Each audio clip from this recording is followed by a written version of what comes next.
And I told him, well, we're looking at constellations with a constellation app. We're looking at constellations, but we could also look for UFOs. And he's like, oh, okay.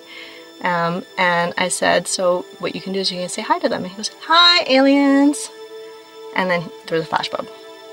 And because he's so little, he didn't see it, and his response time has got a little bit of a lag. So I pointed it out with a laser pointer. I'm like, oh, right there, just focus right there.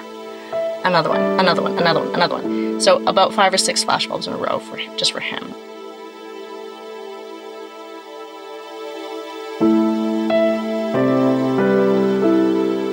CE5, or Close Encounters of the Fifth Kind, is shorthand for the act of humans initiating contact with ETs through some simple protocols that anyone with an open mind and pure intent can do. The CE5 initiative is a revolutionary global movement that is growing every day. This show is your personal invitation to join this movement and discover contact for yourself. Those who engage in CE5 are cutting-edge ambassadors to other worlds, ambassadors of a new earth, ambassadors of hope. My name is Andre Cardoso, and this program shares the personal stories of CE5 ambassadors from around the world. In this episode, we'll hear from Cielia Hatch. Celia is a CE5 ambassador who lives in Alberta in Canada. We met at a CE5 expedition in New Zealand. I was so excited to see how involved she's been in spreading the word of the CE5 initiative and doing what she can to demystify it for people who might have heard of it and want to learn more. She's got a great story, and I hope you enjoy listening. I started the interview by asking Celia about the basics of CE5 and how she got involved in doing it herself. Okay. Could you briefly just give a description of what CE5 is and what the initiative is all about? So CE5 is an acronym for Close Encounters of the Fifth Kind, and it is a way to make contact with ET. I think that a lot of people get into it because they are excited about having a sighting or about something new and curious, but ultimately what a close encounter is, or what contact with highly evolved beings is about the expansion of your own consciousness. So I really think it's once you're ready in your development, like living in life, the opportunity comes to you in some kind of form so that you can either accept it or move in a different direction, but that it can be a stepping stone. When did you first encounter the idea of Close Encounters of the Fifth Kind? So back in 2012, I was with a friend and we were watching the first Dr. Greer movie, Sirius. After watching Sirius, my friend and I were really excited. We decided that we would start a CE5 group. So we gathered some people together and we would go out under the stars, or even in the daytime. What did you know about other people's experiences with CE5 before you started going into it? Zero. Nothing. So just after watching the movie, just seeing Dr. Greer doing a puja and getting together in a circle and the description of that was enough. Mm-hmm. I think I must have gone to the ET Contact Network, which has been around forever, and maybe I emailed a few people and tried to get some people out into the field, and some of those people are still with us in our group today. Celia went on to form a group in her local area, which has been active for a number of years, and which has had more and more powerfully confirming CE5 contact experiences as time has gone on. She's also traveled the world to do CE5 in other locations, and that's how I met her. During the course of our interview, I asked her about any standout experiences that were especially meaningful to her, and she went on to recount a powerful experience she had with her son. I just want to preface her own telling of that story by giving a note on some of the words used. Celia uses the word flashbulb to refer to a stationary flash of light at a specific point high up in the night sky, appearing similar to the flash of a camera or someone turning a flashlight on and off. This type of activity is a common way that ETs will interact with CE5 working groups when they're out in the field. The next note is that her son also uses the word alien, which worked for him in this contact experience since he is young and doesn't have any negative associations with that word. But in general, in our culture, there's a negative association with the word alien, and it's often used in a derogatory and xenophobic way in politics and in sci-fi media and stuff like that. So in light of that, it is standard practice in the CE5 initiative that we don't use the word alien and instead refer to beings from other planets as ET or extraterrestrial. The last note is that when out in the field, Celia uses a laser pointer to point out constellations and other objects in the sky. Laser pointers can be useful tools whether you're doing astronomy or CE5. I want to point out that if you do choose to use one yourself, there are safety precautions you need to take. Be sure to be aware of your local laws regarding such devices, and always ensure that you never point the laser pointer directly at another person or directly at a moving object in the sky. Alright, that's all I had to say. Now enjoy hearing her story. I would say the most meaningful sighting that I've had was the sighting that I had with my son. So my son had never seen a UFO. He didn't really know too much about what I was doing because I was keeping it on the down low for him. And so I was not really telling him too much, except we did go out camp. We went to a cabin in Banff National Park, so beautiful mountains, clear skies, clear dark skies. And it was dark because in winter in our area it gets dark around 5 p.m. So after supper we just hopped out and we were looking at the stars, and I gave him a laser pointer, which he said, "This is like a lightsaber shooting forever into space," and he was having so much fun with it. And I told him, well, we're looking at constellations with a constellation app. We're looking at constellations, but we could also look for UFOs. And he's go, "Oh, okay." And I said, "So what you can do is you can say hi to them." And he goes, "Hi, aliens." And then there was a flashbulb. And because he's so little, he didn't see it, and his response time got a little bit of a lag. So I pointed it out with a laser pointer. I'm like, "Oh, right there, just focus right there." Another one, another one, another one, another one. So about 5 or 6 flashbulbs in a row just for him. And so that was so special to me. And he was really excited. He's like, "Oh, is this what you do?" Because he had no idea. Mm-hmm. He knew that I went out in the field and that I called it UFO hunting, just for him to kind of like understand. I don't know what else I could have called it for him, because at the time he was 7. And so we were excited and we're hooting and hollering and looking at the sky and just looking excited. And then nothing really else happened. So I said, "Okay, well, let's say bye." And he said, "Bye, aliens." And then another flashbulb. And like 2 or 3 or 4, I can't remember exactly how many, but several flashbulbs. And then a streaker, an alleged satellite went, or alleged meteorite. Yeah. Alleged meteorite went by for him, which is actually kind of like my wish for him, was that he could see a quote-unquote shooting star, because he had never seen one before. So he made a wish on the shooting star, and then we went inside. So I think that was probably my most significant, like, emotional experience. Oh, that's great. That's really illustrative, I think, just of how engaged it seemed that the ETs were with your son. That I think what I found with groups is that it's really important to have this kind of this innocence. You know, there's like a childlike quality to being out in the field and just having this curiosity and joy and kind of, you know, really a sense of openness that a lot of people, I think, shut down as they get older, or as they have to confront the world. Yes, absolutely. Yeah. And too, I even see in groups going out that people get very serious about it. Serious about equipment, serious about methodology, making sure that we're taking this to the next level or whatever. And it really is a playful, fun experience, and it's something that you can approach it with kind of what might feel like irreverence, but if you have, you know, a loving, open heart and you're having fun, then that's kind of one of the keys, I think. So what do people need in order to do this themselves? Who should do this? Okay.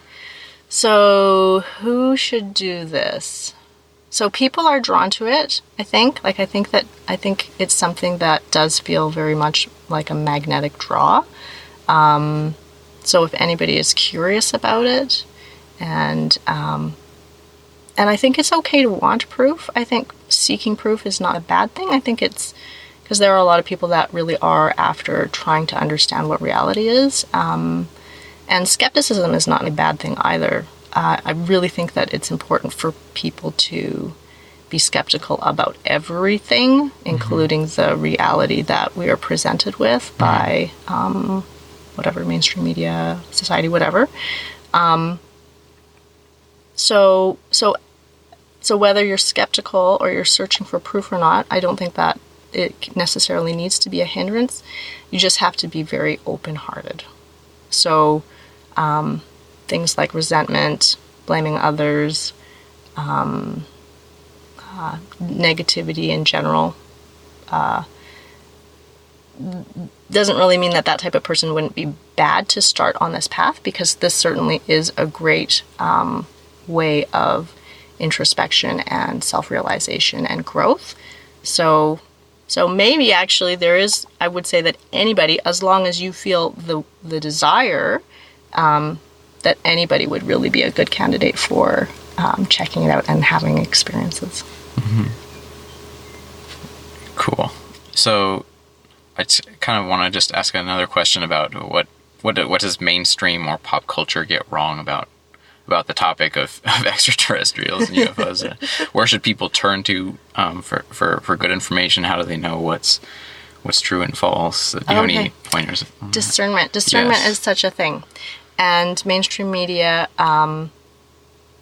like going down the rabbit hole, there's a bit of a rabbit hole in terms of conspiracies and systems of power that are in place today and how they keep that power. I try to stay a bit neutral and kind of stay away from that a little bit, but it is a bit unavoidable in terms of like some of the concerns that are out there. Like, why does the mainstream media not cover UFOs? And they're starting to now, right? So things are shifting. Why are many of the representations of ET sinister? So I guess taking everything with a grain of salt and using your own discernment and developing that ability, which really is a skill, it's a practice. Right. And my personal advice to people is to really talk to people who have had real-time experiences. Because when you hear an account from somebody in person, live, then your ability to discern is so much greater, right? Like if you have ever had a conversation with somebody and you get like an icky feeling, or you feel like they're lying to you, or feeling they're being deceptive, then that's your guidance. And so for everything that I feel that I know, it really all boils down to what I have experienced personally, and everything else, I just take everything else with a grain of salt. Even if I really like and resonate with that idea, I say, okay, well, I like that in like 98, 99%. Yeah. But the more you talk to people and the more you reach out for information, and I think that I do think that it's very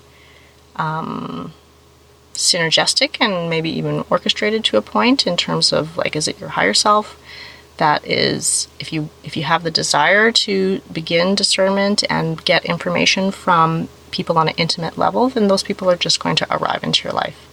So just seeking that out and asking questions to them. And I think that people would be really surprised that some of their closest friends and family have had experiences that they're hiding. Yeah. My next question is just why? Why do CE5? What effect does this work have? Okay, this is a really interesting question because I kind of grapple with this daily. why do CE5? I'm a bit of an activist personality. I always have been. I used to be like, Greenpeace, and I used to organize. I organized a critical mass ride in my city a long time ago, ages ago. Always doing something, trying to be a Girl Guide leader. How can I affect the world positively in some way? I'm a little bit pushy about it, right? So entering into CE5 really came out of a passion and a curiosity, not necessarily a desire to change the world. Yet the opportunity is still there, and it can be a really exciting project, I guess you could say, because the world can always improve, and the world is really asking for it. We're asking for it. Other humans are asking for it, whether or not they're spiritual or not. The conditions in the world, for many people, are beyond acceptable. So what does it mean to contribute towards that, or is there benefit in that? Because yes, there is, but the paradox is also that the world is also perfect as it is, and that there's a process that is in place, and that we do not need to force ourselves or force our ideology on anybody else, because everybody is in their own place on their path, and it is exactly right. So I would say that it is a paradox, and that doing CE5 for the joy of it is where it's really at. And at the same time, because as we gain greater understanding of allowing the world and the process of life to be as it is, we also understand that we are part of the greater whole, and that when something bad happens to something else and others suffer, that is you suffering, and that you cannot turn away from that. So it's really weird. It's a paradox. Yep. And in terms of activism or projects, how are you involving yourself in the CE5 movement?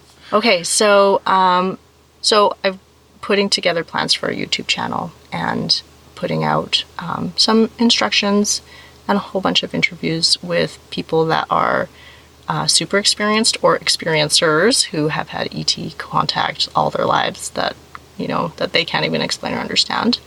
That is so intense for them, or and people who are just starting out, who are just having their own experiences, so that people can understand that you don't have to be an experiencer to enter into this or to gain benefit from it, and that you can gain benefit pretty much like as long as you're already in that open-hearted, curious place, that you can get pretty fast results.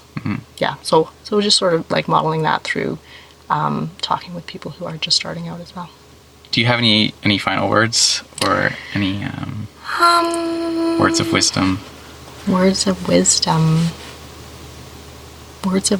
I would say just to really have fun with it and let go. There's so much of our own internal resistance that comes along with life. So just going through this contact experience, being a little bit more lighthearted, not a little bit more necessarily, but just allowing yourself to enter into that kind of joyful, childlike thing that you were talking about in the beginning. So yeah, just following your excitement, having fun, letting go a bit. Yeah, and there's a nice sense of humor, I think, that's involved with this, and there's a lot of laughter when we go out and make a circle. And absolutely, ETs have a very funny sense of humor. Yeah. Can we just briefly talk about the experience last night in the circle? Sure, yeah. The experience that I had was that I was leading that exercise, and we don't really work with equipment in our group at home, and a magnetometer. And his magnetometer was just going off all like a conversation, but a funny conversation while I was leading this meditation, and I just could barely keep myself from laughing for the whole thing, because it seemed like it was like an old friend, or just some kind of almost like teasing, or just a very funny quips that kept commenting like the peanut gallery, the ET peanut gallery were having things to say. Okay. Well, thanks so much for all the work that you're doing and for sitting down with me today. Thank you. Likewise.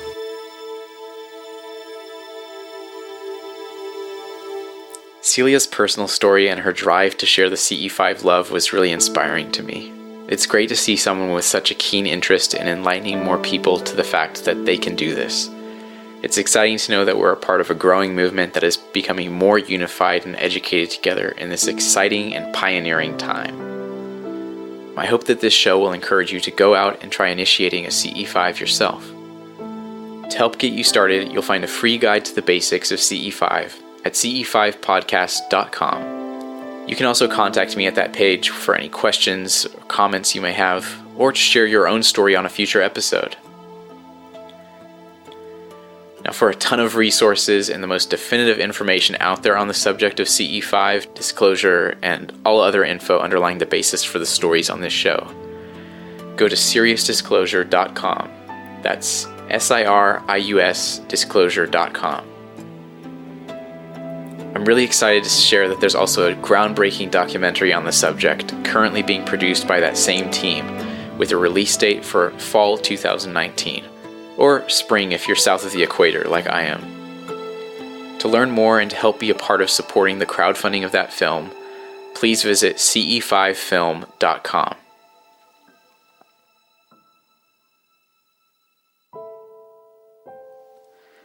This show is a real passion project for me, and it's independently run and produced without any paid advertising. If you're thankful that this program exists and would like to support us, please leave a review on your podcast player or go to CE5podcast.com. I'm Andre Cardoso. Thank you for listening to Ambassadors of Hope. Peace and love.